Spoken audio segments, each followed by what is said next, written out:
how are you po? Talagang anong gusto magtanong, kumusta po si President Duterte? Sa awa ng Diyos, okay ako. Wala nga.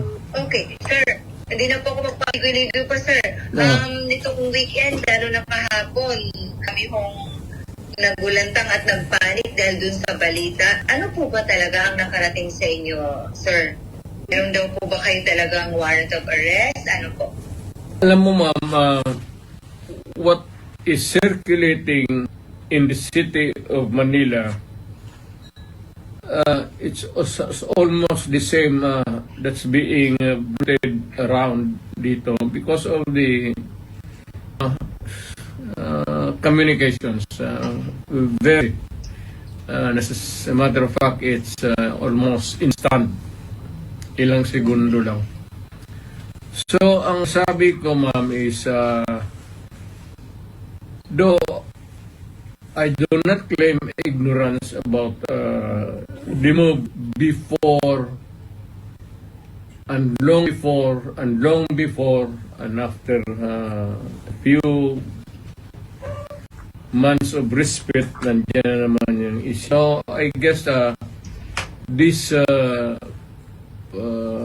mga ano na ito, issues, I would call them, would hound me until the dying life. Okay. So, ano to, sir? So, they won't really stop. Again? So, talagang hindi sila titigil, sir? No, as I remain, mainly if I remain to be a politician all the year round. But it might simmer a little bit down the line. Pero pag hindi naman ako active.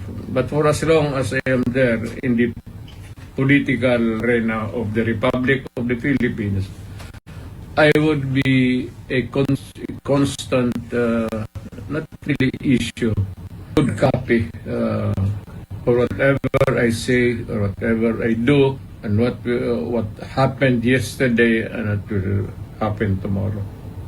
Alright. Ganon okay. Sir, okay. Sir, does this bother you, sir? Itong mga naglutangang information na meron ng warrant sa inyo? Warrant of arrest?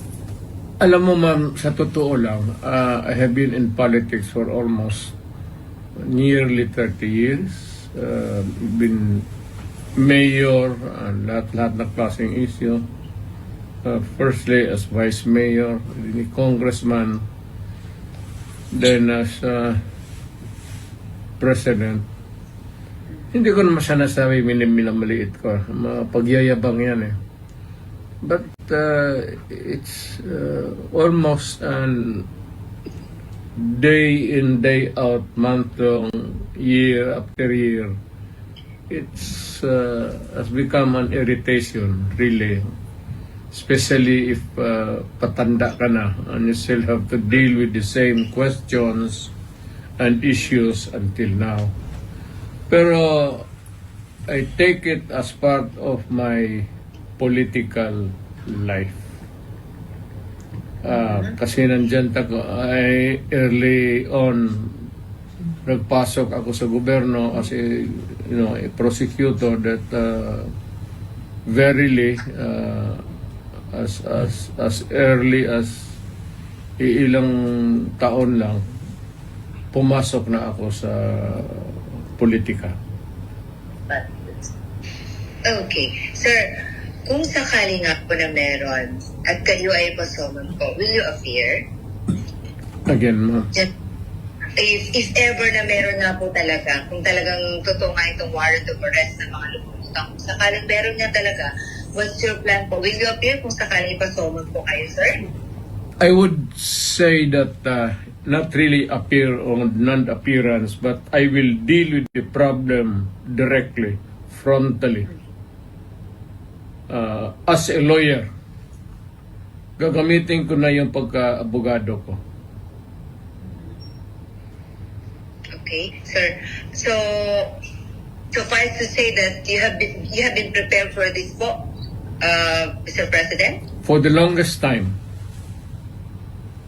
For the longest time since, as far as I can remember, ma'am, maaga ako nung ilang years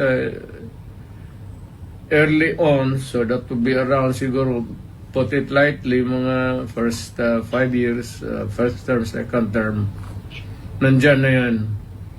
So, I have learned to deal with the problem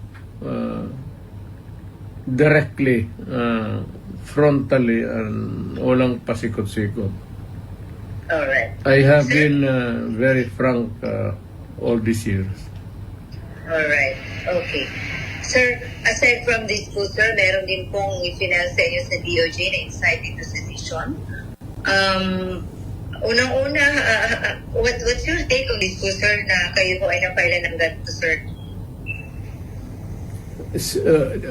Is it the sedition ngayon? That's different, sir. Sir, from ICC, sir, meron din po, di ba, sir, may final din po sa inyo insight sa DOJ? Inciting to sedition? Wala akong alam yan. Ngayon lang. Alam ko na may plano na idemanda ako, pero specifics, ngayon ko lang nalaman. Yun ang sa ICC, matagal na yun. Whatever course it might turn to, I am ready for it. Kasi dumaan ako sa trabaho ko, ma'am, as an appointed elected official of the Republic. I do not, there no excuses to give. I offer no apology. I did what I did because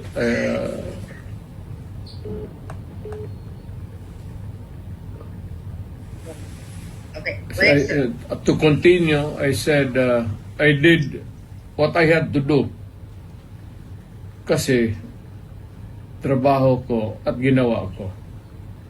Whether or not it would run me down or push me up, it's too early and it for history to make the accurate count. Wala ako. I do not want to judge myself except that I answer the problem, the questions, whenever it crops up.